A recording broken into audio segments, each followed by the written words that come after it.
Okay, so for hip decompression, our hip should be able to compress and decompress. Often I find clients have trouble with the decompression.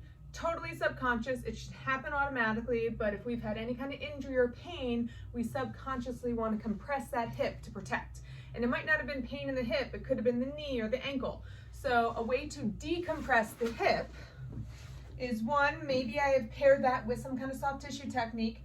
Second's gonna be going through some motion where you consciously try to decompress. So one could be, if we're laying on our back, you're gonna pretend like you're trying to decompress or traction the hip, so like someone's pulling on your leg. Drive it away and then raise up. Drive it away and raise up. So we're just trying to get the hip to feel safe with not any load, decompressing and then just raising against gravity. Decompress and raise against gravity. You could also, if you want to do a little decompression on the hip if you have a light ankle weight at home. Light ankle weight, stand up on a step, and then go ahead and just let the leg hang to decompress. Work on some good diaphragmatic breathing, TVA, and core engagement, and then maybe some little hip circles, clockwise, counterclockwise, to get muscles around the pelvis active with a stable foundation in the decompression. The other thing to progress to is doing some decompression, so some push-offs. So if you're working on this back right leg, all right, I'm just gonna pretend I'm pushing that leg away. So push away, decompress, drive it away, drive it away. The other thing we can work on, so I'm giving you 3 different things here, is working on opening and stretching the front, because often we find that pectineus, adductors want to draw that head of the femur up and in.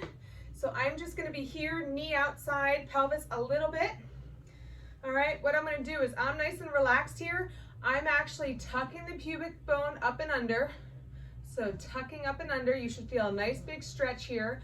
But then while I'm doing it, I'm pushing my knee. I'm driving my knee almost like you want to dislocate. We don't want to dislocate, but like that. Drive that knee into the floor. So you should feel even a bigger stretch, like you're trying to create space in the hip joint. So we're not just hanging out in a passive stretch. I want it to be active. I want you guys tucking under. Squeeze that glute, pull pubic bone up to rib cage, and then push the whole time. So engage, push, push, push that knee away. Hold for about 20 seconds or so, and then back out of it. Get back in, push, and then back out. If 20 seconds seems like too long, go ahead and do 5-second bouts, and then build up to that. But I want you being engaged, and I don't want you just hanging out in that position. The purpose is to be active, engaged. That's what real life is going to be. We want to get the brain and the body to be able to decompress that hip when it's needed.